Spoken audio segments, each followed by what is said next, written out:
Today is October 5th.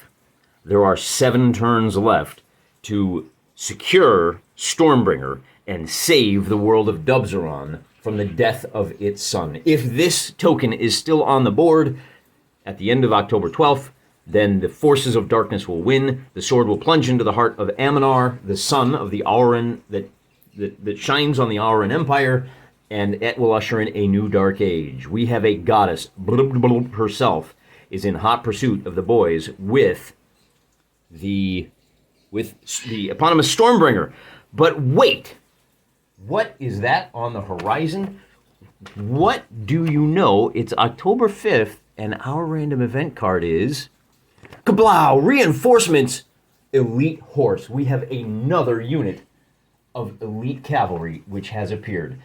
In the Dubzaron Dungeons & Dragons campaign, the player characters said, how can we influence this battle? And the DM said, well, you know what? If we shut down the temples for a week, your player characters cannot take advantage of any healing, any auguries, any support from the temples whatsoever. They are dedicated 24/7 to praying to the heavens for aid and succor, and it paid off. After a full week of that, they summoned reinforcements in the form of...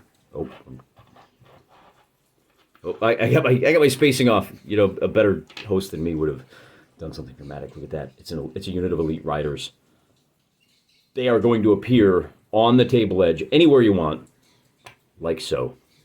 Reinforcements just in the nick of time. Appearing through the clouds, they part, and the celestial horse appear on the horizon. Our foot are in great shape, but remember, it's still the forces of chaos's turn.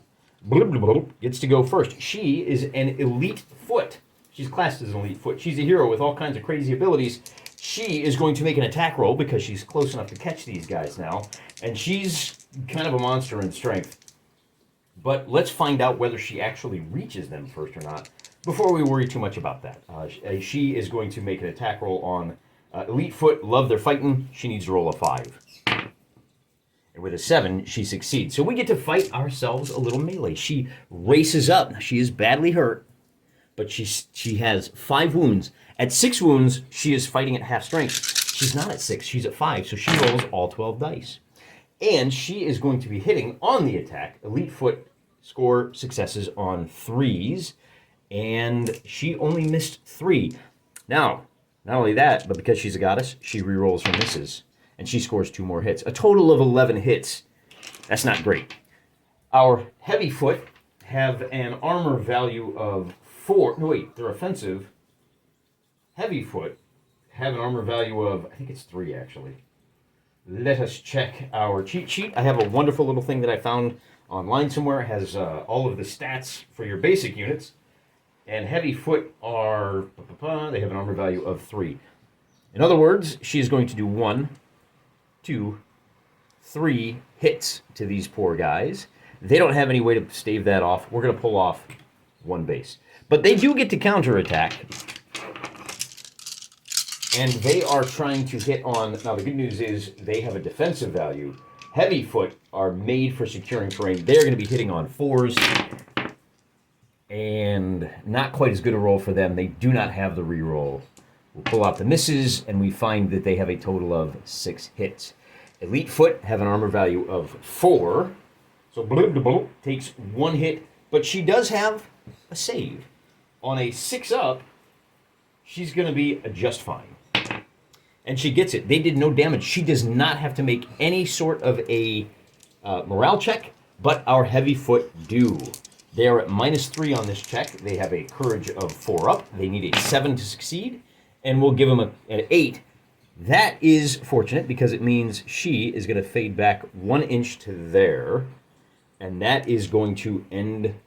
Nope, that's not going to end the turn. Let's take a look. We've got 1 more action we can do for the Forces of Chaos. Remember, we have a unit of 3,000 noble archers who heroically turned Aminar into a pincushion and drove him from the field. That's these guys over here. We're only interested in finding out whether they move.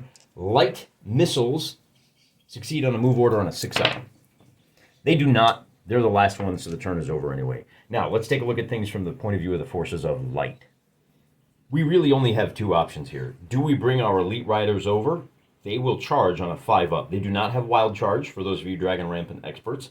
These are Celestial Knights. They have a little better discipline than your kind of rando guys. The Heavy Foot move on a 5, or we attack on a 5. I think we go ahead and try to drive her from the field. If we're successful on this first roll, yeah, we win here.